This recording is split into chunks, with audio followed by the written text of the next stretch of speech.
जैसे आम लोगों में चर्चा रहती है कि कुंडू साहब को वहाँ से आपने शुरुआत तो कर दी जी। लेकिन आप बीच बीच में ये चीज़ें जैसे टॉपिक उठा रहे हैं कि भाई यहाँ अपने ये दोनों नेता अब जैसे महेंद्रगढ़ की बात करें 40 साल से लगातार यहाँ मेरा राज कर रहे हैं। व्यक्तिगत बहुत अच्छे रिलेशन है दोनों से।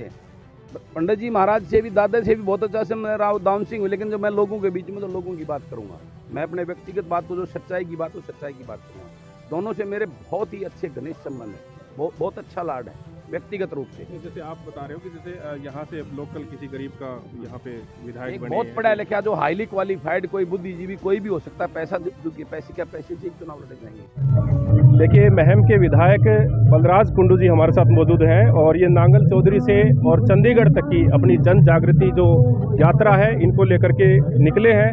तो सर सीधा सवाल हम आपसे करेंगे, क्या ज़रूरत पड़ गई थी, क्योंकि पहले भी युवा हमारे काफ़ी जागरूक हैं और ये जन जागृति जो आपकी यात्रा है काफ़ी सवाल खड़े होते हैं कि भाई क्या ज़रूरत पड़ी, आप तो ऑलरेडी पहले से विधायक हैं, आपको काफ़ी ऑफ़र आ चुके हैं, तो क्यों ना आप मंत्री पद लेते और ऐश की ज़िंदगी जीते, क्योंकि हमारे यहाँ पे काफ़ी नेता हैं जो लगातार 40 साल से राज कर रहे हैं, ऐश ले रहे हैं, तो आप भी ऐसा क्यों नहीं कर सकते थे? सैनी साहब, मैं एक छोटे से गरीब परिवार में पैदा हुआ, गांव के सरकारी स्कूल में पढ़ा हूँ, और जो है ना गांव मैंने खेत का कोई ऐसा काम नहीं जो मैंने काम नहीं कर रखा हो। और जब उस टाइम पढ़ता था जवानी में, तो सपने भी मोटरसाइकिल के लेते थे, बड़े सपने भी नहीं थे। आज मेरे माँ बाप के आशीर्वाद से, परमात्मा की कृपा से मैं इस काबिल हो गया, तो आज मेरी अंतरात्मा ने ये आवाज़ दी कि मैं उन जिस सरजमी में पैदा हूं उनके लिए कुछ करूं, और उसी सोच को लेकर मैं इसमें आगे बढ़ा। तो महम के लोगों ने मुझे अपना विधायक बनाकर विधानसभा में भेजने का काम किया, लेकिन उस विधानसभा में जाके जो मैंने एक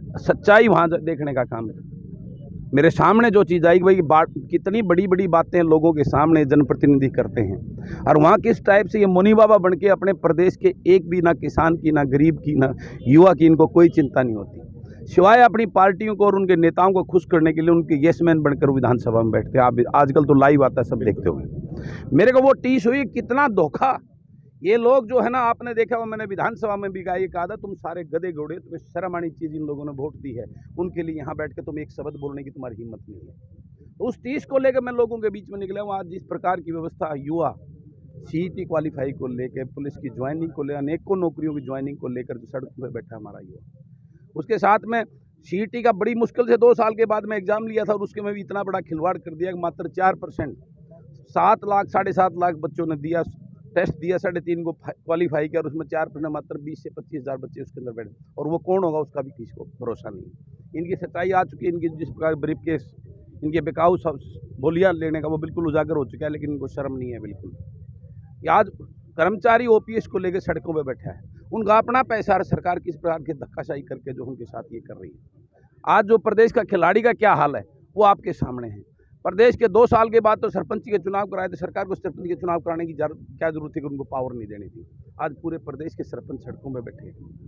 अब उनको नहीं दिखता कि गाँव का डेवलपमेंट जो है ना, विकास हो रहा है, लेकिन इनकी मनसा ही ठीक नहीं। हर चीज़ को जो ना ब्लैकमेल, रिमोट कंट्रोल अपने हाथ में रख के सरकार अपनी मनमर्जी से कार्य करना चाहती है। लोकतंत्र की व्यवस्था खत्म कर रखी है इन्होंने। इन सारी चीज़ों को लेकर जब मैंने ये व्यवस्था देखी कि जो जनप्रतिनिधि वो मोनी बाबा बना बैठे हैं, हर चीज़ भी तराई है, लोगों के अंदर डर भय का माहौल पैदा कर दिया। उस चीज़ को समझते हुए मैं आज लोगों के बीच में निकला हूँ, युवाओं को, खिलाड़ियों को, किसान को, गरीब को आह्वान कर रहा हूँ है कि सत्ता परिवर्तन 5 साल बाद करते, व्यवस्था परिवर्तन कब करो? और व्यवस्था परिवर्तन तब होगा जब वो किसान के, गरीब के घर से कोई बेटा पढ़ा लिखा ऊर्जावान आप जैसे बुद्धिजीवी लोग जब तक विधानसभा में नहीं जाएंगे ना, तब तक ये मुनि बाबा कुछ ये अपना घर बढ़ने के लिए जैसे आम लोगों में चर्चा रहती है कि कुंडू साहब को वहाँ से आपने शुरुआत तो कर दी जी, लेकिन आप बीच बीच में ये चीज़ें जैसे टॉपिक उठा रहे हैं कि भाई यहाँ अपने ये दोनों नेता अब जैसे महेंद्रगढ़ की बात करें 40 साल से लगातार यहाँ मेरा राज कर रहे हैं। व्यक्तिगत बहुत अच्छे रिलेशन है दोनों से। पंडित जी महाराज से भी, दादा से भी बहुत अच्छा से मैं राव दाम सिंह हूँ, लेकिन जब मैं लोगों के बीच में तो लोगों की बात करूंगा। मैं अपने व्यक्तिगत बात को, जो सच्चाई की बात हो सच्चाई की बात करूंगा।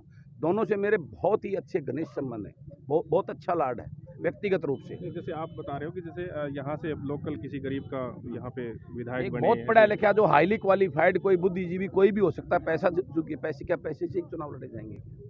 जब जनता चुनाव लड़ाई तो पैसे की जरूरत नहीं, जनता के आशीर्वाद की जरूरत है। बता रहे हो कि कुंडू साहब के साथ हो जाए यहाँ से चीज मैं नहीं हो जाए, मेरे साथ विधानसभा में हो जाए। हाँ, विधानसभा में जब मेरी, अब मैं बोलता हूँ, आप देखते होंगे एक भी मेरा सपोर्ट करने के लिए मेरे से खड़ा नहीं होता। जब ऐसे ऐसे जो है ना बलराज कुंडू, हरव सिंह यादव मेरे साथ खड़ेंगे, एक आवाज़ में गरीब की आवाज़ उठाएंगे, युवा की आवाज़ उठाएंगे, कर्मचारी की आवाज़ उठाएंगे, एक छोटे बुजुर्ग की पेंशन की आवाज़ उठाएंगे, गरीब के पीला कार्ड बनाने की आवाज़, उसके आवास बनाने की बात करेंगे, खिलाड़ियों की बात करेंगे, सरपंच की बात करेंगे, तो उनकी सरकार को कैसे करने पड़ेंगे वो। कुंडू साहब, वैसे तो ये लग रहा है कि कहीं आप अपनी पर्सनल जो है अपनी पार्टी बनाने जा रहे हैं, ऐसा कुछ इशारा? देखिए, मैं तो इसमें? वन मैन आर्मी हूँ, इस प्रदेश को जगाने के लिए निकला हूँ, ना मेरी कोई पार्टी। एक छोटा जनसेवक मंच बनाया है प्लेटफार्म उन लोगों को इकट्ठा करने के लिए। मैं तो इस प्रदेश को जगाने के लिए हूँ। पार्टी चलाना, ऐसे बोलने से पार्टी बनाना चलाना बहुत टेढ़ी खीर है।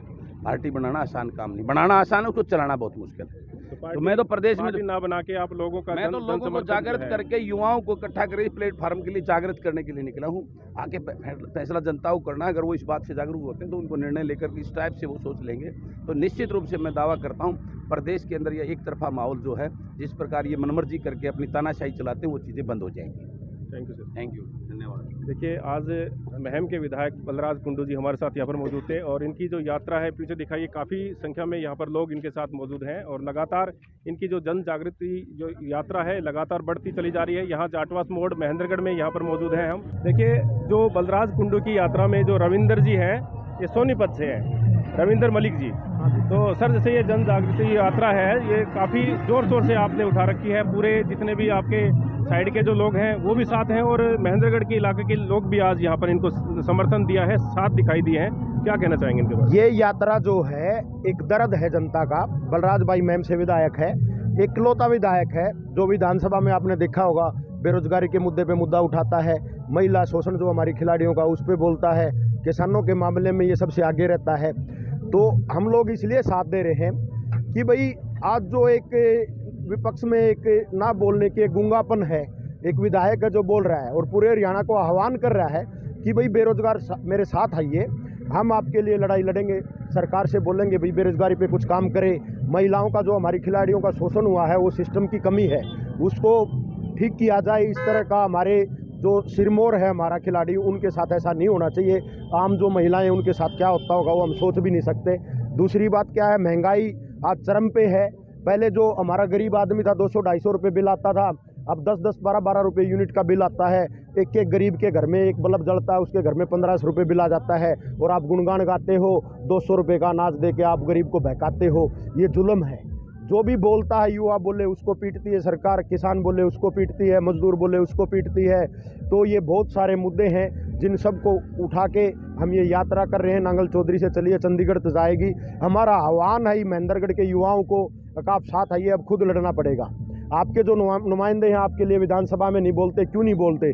जब वो आपकी चौपाल में आए, जो भी नुमाइंदे यहाँ से हैं, किसी भी पार्टी के हैं, तो उनसे सवाल करना सीखिए कि आपने बेरोजगारी के लिए विधानसभा में सवाल क्यों नहीं उठाया। अगर सवाल नहीं उठाया तो हम ऐलान करते हैं, आह्वान करते हैं यहाँ के इस क्षेत्र को कि कोई भी पढ़ा लिखा युवा पंचायतें इकट्ठा होकर दे, हम उनको विधानसभा तक भेजेंगे। जय हिंद, जय भारत। Thank you sir. और अभी ये महेंद्रगढ़ राव तुलाराम सतनाली मोड़ होते हुए और आज का जो ये नाइट स्टे है यहाँ महेंद्रगढ़ यादव धर्मशाला में करेंगे, उसके बाद जो है दादरी की तरफ ये बढ़ेंगे। तो जितने भी साथी इस खबर को देख रहे हैं साथ के साथ शेयर कर दें और इस चैनल को सब्सक्राइब कर लें, जिससे कि अगली खबरें हमारे चैनल पे आपको आसानी से देखने को मिल जाएगी। आप बने रहिए एमजीएन हरियाणा लाइव न्यूज़ के साथ। नमस्कार।